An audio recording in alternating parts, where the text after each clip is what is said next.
28 मार्च 2025। ओम शांति। बाबा ने आज मुरली में कहा, मीठे बच्चे, तुम बहुत लकी हो क्योंकि तुम्हें बाप की याद के सिवाय और कोई फिक्रात नहीं। इस बाप को तो फिर भी बहुत ख्यालात चलते हैं। प्रश्न, बाप के पास जो सपूत बच्चे हैं उनकी निशानी क्या होगी? उत्तर, वे सभी का बुद्धि योग एक बाप से जुड़ाते रहेंगे, सर्विसेबल होंगे, अच्छी रीति पढ़कर औरों को पढ़ाएंगे, बाप की दिल पर छड़े हुए होंगे। ऐसे सपूत बच्चे ही बाप का नाम वाला करते हैं। जो पूरा पढ़ते नहीं वह औरों को भी खराब करते हैं। ये भी ड्रामा में नूंद है। गीत। ले लो दुआएं माँ बाप की। ओम शांति। हर एक घर में माँ बाप और 2-4 बच्चे होते हैं, फिर आशीर्वाद आदि मांगते हैं। वह तो हद की बात है। ये हद के लिए गाया हुआ है। बेहद का किसको भी पता नहीं है।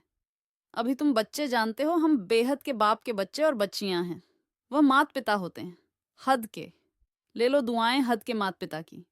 ये है बेहद का माँ बाप। वह हद के माँ बाप भी बच्चों को संभालते हैं, फिर टीचर पढ़ाते हैं। अब तुम बच्चे जानते हो, यह है बेहद के माँ बाप, बेहद का टीचर, बेहद का सतगुरु, सुप्रीम फादर, टीचर, सुप्रीम गुरु। सत बोलने वाला, सत सिखलाने वाला है। बच्चों में नंबरवार तो होते हैं ना। लौकिक घर में 2 से 4 बच्चे होते हैं तो उन्हों की कितनी संभाल करनी पड़ती है। यहाँ कितने ढेर बच्चे हैं, कितने सेंटर्स से बच्चों के समाचार आते हैं। ये बच्चा ऐसा है, ये शैतानी करता है, ये तंग करता है, विघ्न डालता है। फुरना तो इस बाप को रहेगा ना। प्रजापिता तो ये है ना। कितने ढेर बच्चों का ख्याल रहता है। तब बाबा कहते हैं, तुम बच्चे अच्छी रीति बाप की याद में रह सकते हो। इनको तो हजारों फुरने हैं, एक फुरना तो है ही।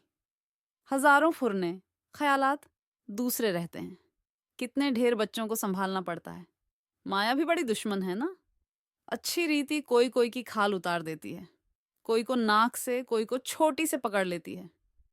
इतने सब का विचार तो करना पड़ता है, फिर भी बेहद बाप की याद में रहना पड़े। तुम हो बेहद के बाप के बच्चे। जानते हो, हम बाप की श्रीमत पर चल क्यों ना बाप से पूरा वर्षा ले ले में। सब तो एक रस चल न सकें, क्योंकि यह राजा स्थापना हो रही है और कोई की बुद्धि में आ न सके।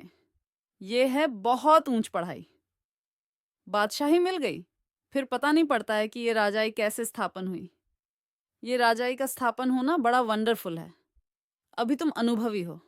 पहले इनको भी पता थोड़े ही था कि हम क्या थे, फिर कैसे 84 जन्म लिए हैं। अभी समझ में आया है। तुम भी कहते हो, बाबा आप वही हो। ये बड़ी समझने की बात है। इस समय ही बाप आकर सब बातें समझाते हैं। इस समय भल कोई कितना भी लखपति, करोड़पति हो, बाप कहते हैं ये पैसे आदि सब मिट्टी में मिल जाने हैं। बाकी टाइम ही कितना है। दुनिया के समाचार तुम रेडियो में अथवा अखबारों में सुनते हो। क्या क्या हो रहा है। दिन प्रतिदिन बहुत झगड़ा बढ़ता जा रहा है। सूत मुंहता ही रहता है। सब आपस में लड़ते झगड़ते मरते हैं। तैयारियां ऐसी हो रही हैं जिससे समझ में आता है लड़ाई शुरू हुई की हुई। दुनिया नहीं जानती कि ये क्या हो रहा है, क्या होने का है। तुम्हारे में भी बहुत थोड़े हैं जो पूरी रीति समझते हैं और खुशी में रहते हैं। इस दुनिया में हम बाकी थोड़े रोज हैं। अभी हमको कर्मातीत अवस्था में जाना है। हर एक को अपने लिए पुरुषार्थ करना है। तुम तो पुरुषार्थ करते हो अपने लिए। जितना जो करेंगे उतना फल पाएंगे। अपना पुरुषार्थ करना है और दूसरों को पुरुषार्थ कराना है, रास्ता बताना है। ये पुरानी दुनिया खलास होनी है। अब बाबा आया हुआ है नई दुनिया स्थापना करने। तो इस विनाश के पहले तुम नई दुनिया के लिए पढ़ाई पढ़ लो।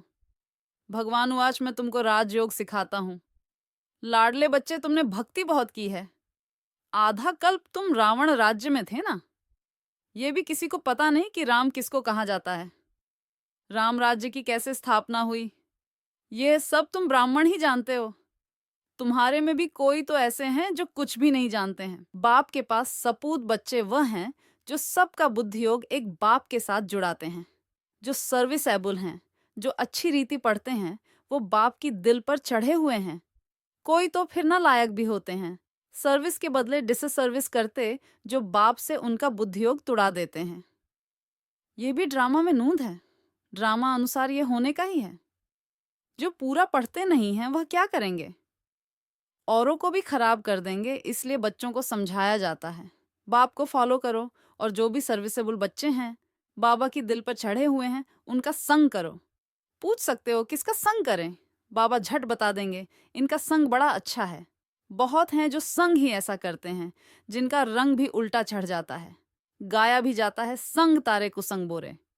कुसंग लगा तो एकदम खत्म कर देंगे। घर में भी दास दासियां चाहिए, प्रजा के भी नौकर चाकर सब चाहिए ना। ये सारी राजधानी स्थापना हो रही है, इसमें बड़ी विशाल बुद्धि चाहिए। इसलिए बेहद का बाप मिला है तो श्रीमतले उस पर चलो, नहीं तो मुफ्त पद भ्रष्ट हो जाएंगे।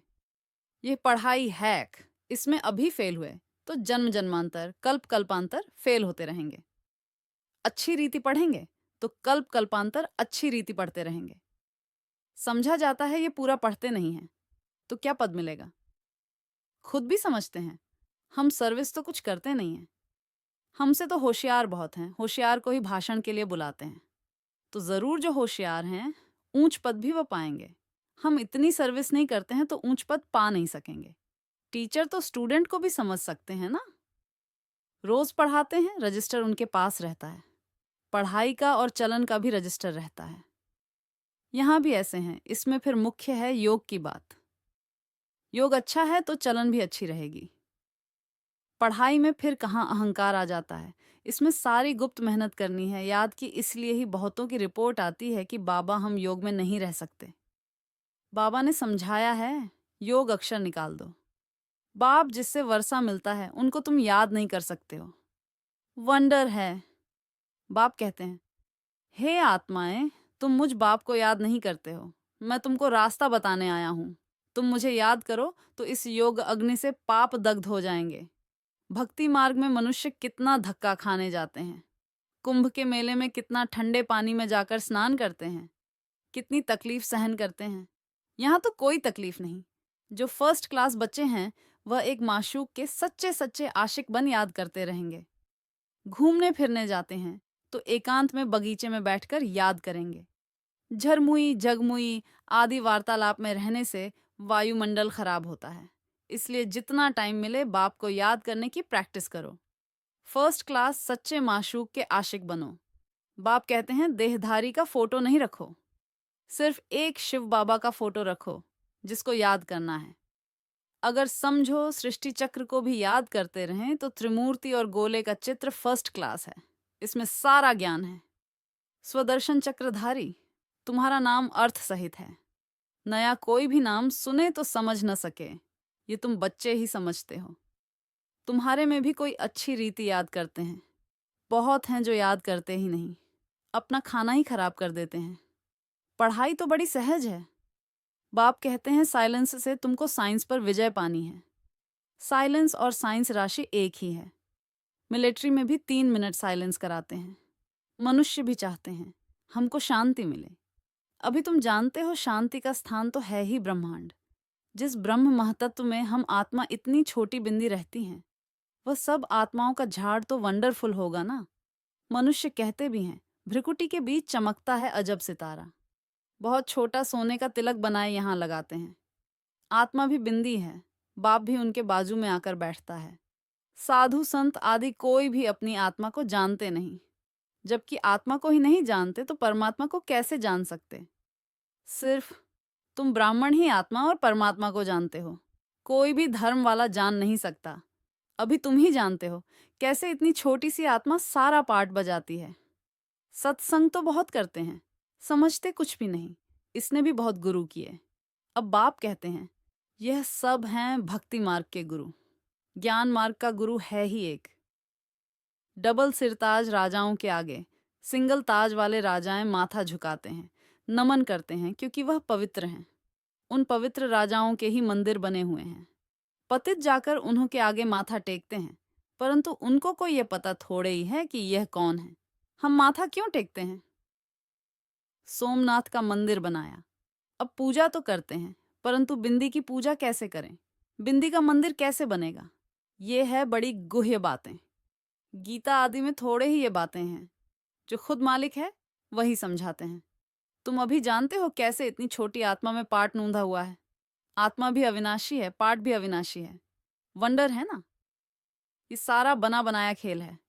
कहते भी हैं बनी बनाई बन रही, ड्रामा में जो नूंद है वो तो जरूर होगा। चिंता की बात नहीं।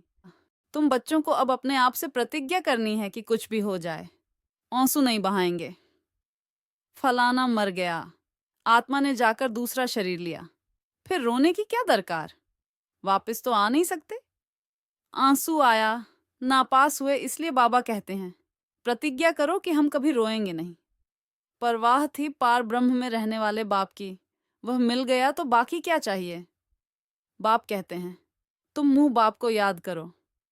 मैं एक ही बार आता हूं ये राजधानी स्थापना करने लिए, इसमें लड़ाई आदि की कोई बात नहीं। गीता में दिखाया है लड़ाई लगी, सिर्फ पांडव बचे। वह कुत्ता साथ में ले पहाड़ों पर गल गए, जीत पहनी और मर गए, बात ही नहीं ठहरती। ये सब हैं दंत कथाएं, इसको कहा जाता है भक्ति मार्ग। बाप कहते हैं तुम बच्चों को इससे वैराग्य होना चाहिए। पुरानी चीज से नफरत होती है ना। नफरत कड़ा अक्षर है, वैराग्य अक्षर मीठा है। जब ज्ञान मिलता है तो फिर भक्ति का वैराग्य हो जाता है। सतयुग त्रेता में तो फिर ज्ञान की प्रालब्ध 21 जन्म के लिए मिल जाती है, वहां ज्ञान की दरकार नहीं रहती। फिर जब तुम वाम मार्ग में जाते हो तो सीढ़ी उतरते हो, अभी है अंत। बाप कहते हैं अब इस पुरानी दुनिया से तुम बच्चों को वैराग्य आना है। तुम अभी शूद्र से ब्राह्मण बने हो, फिर 100 देवता बनेंगे। और मनुष्य इन बातों से क्या जाने, भल विराट रूप का चित्र बनाते हैं, परंतु उसमें न छोटी है न शिव है। कह देते हैं देवता, क्षत्रिय, वैश्य, शूद्र। बस शूद्र से देवता कैसे कौन बनाते हैं, ये कुछ नहीं जानते। बाप कहते हैं तुम देवी देवता कितने साहूकार थे, फिर वह सब पैसे कहाँ गए?